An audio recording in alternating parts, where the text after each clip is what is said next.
Almost 1 साल होने को आया है, लेकिन तब भी हम वहीं पर थे और आज भी हम वहीं पर हैं। बड़ी बड़ी बातें की जा रही थी कि 2020 एक कर्स्ड साल है और 2021 सभी के लिए एक नया जीवन, एक नई उमंग लेके आएगा।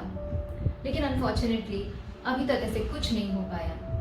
इतने सारे केसेस बढ़ रहे हैं, इतनी सारी जानें जा रही हैं, लेकिन अब तक कोई पिन पॉइंट करके ये नहीं बता पाया है कि इसकी एग्जैक्ट वजह क्या है। क्या आप जानना नहीं चाहोगे कि ऐसी कौन सी वजह है कि जिसके कारण कोविड-19 वायरस ने हर तरफ इतना कहर मचा रखा है? हाय, आई एम डॉक्टर शिल्पा दाने, Pune based clinical cardiologist and diabetologist, a diplomat of National Board of Examinations, New Delhi, and a certificate holder for management of COVID-19, diabetes, obesity, and hypertension from Harvard School of Medicine, USA. Welcome back to my health channel, Fitness Vibes. Fit है तो hit है। हर एक virus including कोविड-19 virus भी एक capability रखता है कि जिससे वो तेजी से इवॉल्व हो सकता है, म्यूटेट हो सकता है। कोविड-19 वायरस के बहुत सारे वेरिएंट्स हैं, सिर्फ एक या दो नहीं बल्कि सैकड़ों वेरिएंट्स हैं।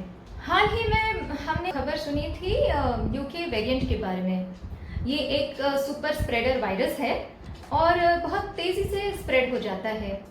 फिर हमने सुना ब्राजीलियन स्ट्रेन के बारे में, साउथ अफ्रीकन स्ट्रेन के बारे में। साउथ अफ्रीकन वेरिएंट के बारे में बीच में एक कंट्रोवर्सी उठी थी।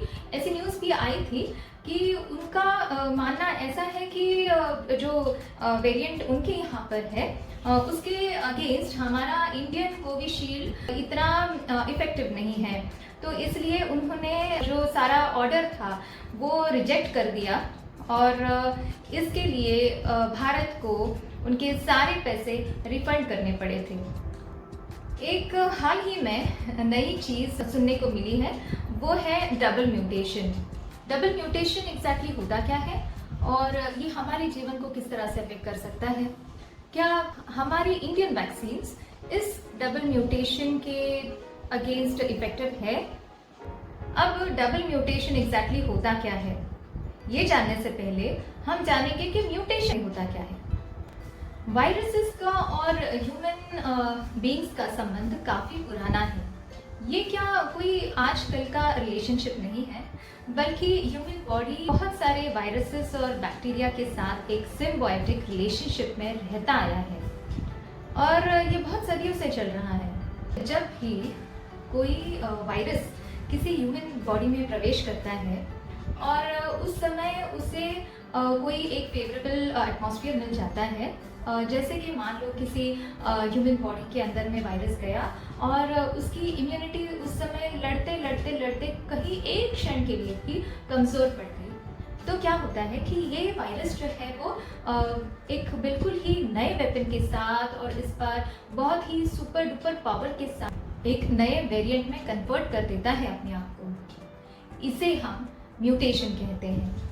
जब भी एक वायरस दूसरे वायरस के साथ या फिर एक वायरस स्ट्रेन दूसरी स्ट्रेन के साथ मिल जाए, मिक्स हो जाए, तो एक नए वायरस का जन्म होता है।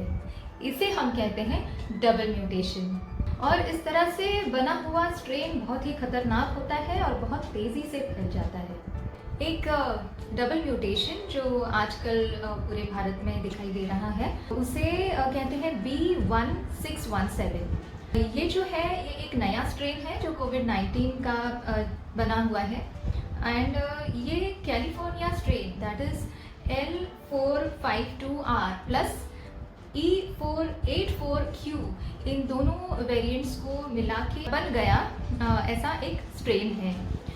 और सबसे बड़ी बात तो ये है कि जहाँ पर सबसे ज़्यादा वैक्सीनेशन किया गया है जो कि महाराष्ट्र में है, सो वहीं पर केसेस बहुत बढ़ रहे हैं। तो अब सवाल ये खड़ा होता है कि क्या कोविशील्ड और कोवैक्सीन जो इंडियन वैक्सीन्स हैं ये इन दोनों स्ट्रेन्स के खिलाफ और इस डबल म्यूटेशन के अगेंस्ट इतने एफिशिएंट हैं? दूसरा सवाल ऐसा है कि अगर किसी को पहले से ही कोविड-19 इन्फेक्शन होके गया है और उसमें एंटीबॉडीज भी है। तो क्या ऐसे इंसानों में भी ये डबल म्यूटेशन वाला इन्फेक्शन हो सकता है?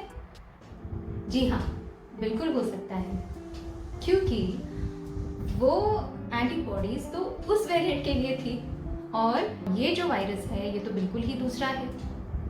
इसी तरह वैक्सीन में भी हर वैक्सीन एक पर्टिकुलर वेरिएंट के लिए बनाया गया होता है।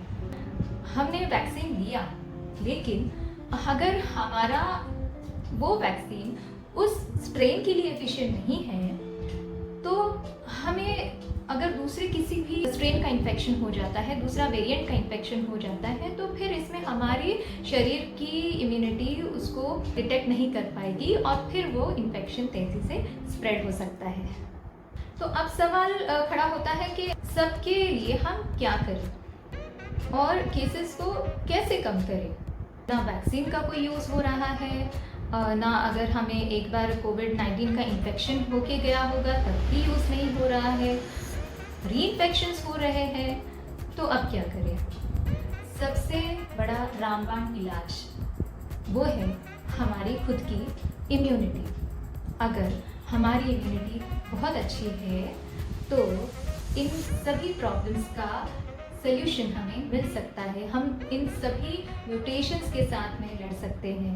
इम्यूनिटी के बारे में मैंने मेरे पिछले वीडियो में भी बात करी थी, जिसमें मैंने बताया था कि किस तरह इम्यूनिटी ये एक बहुत बड़ा रोल प्ले करती है एंटीबॉडीज तैयार करने में। जिसने भी मेरा वो वीडियो मिस किया है और जिससे भी पता नहीं है कि वैक्सीन से पहले क्या करना चाहिए, बाद में क्या करना चाहिए, तो वो प्लीज़ जाए और मेरा ये वीडियो देखिए। क्योंकि एक हाइपोथेसिस ऐसी भी है कि जिसमें कहा गया है कि जिसने भी वेक्टर बोर्न वैक्सीन लिया और अगर उसकी इम्यूनिटी इस वायरस को काबू में नहीं कर पाए, तो जैसे मैंने पहले बताया था, हो सकता है 1% पॉसिबिलिटी होती है कि जिसमें ये इवॉल्व होगा, ये वायरस इवॉल्व होगा और तेज़ी से स्प्रेड करेगा। एक बार आपके ड्रॉपलेट्स में से वो छूट गया तो फिर उसे कोई नहीं रोक पाएगा। इसीलिए सावधानी बरतनी बहुत ज़रूरी है। ये आजकल जितने भी वेरिएंट्स बने पड़े हैं ना, जितनी भी म्यूटेशंस हो रही हैं, डबल म्यूटेशन, अब तो कहा गया है एक ट्रिपल म्यूटेशन भी है।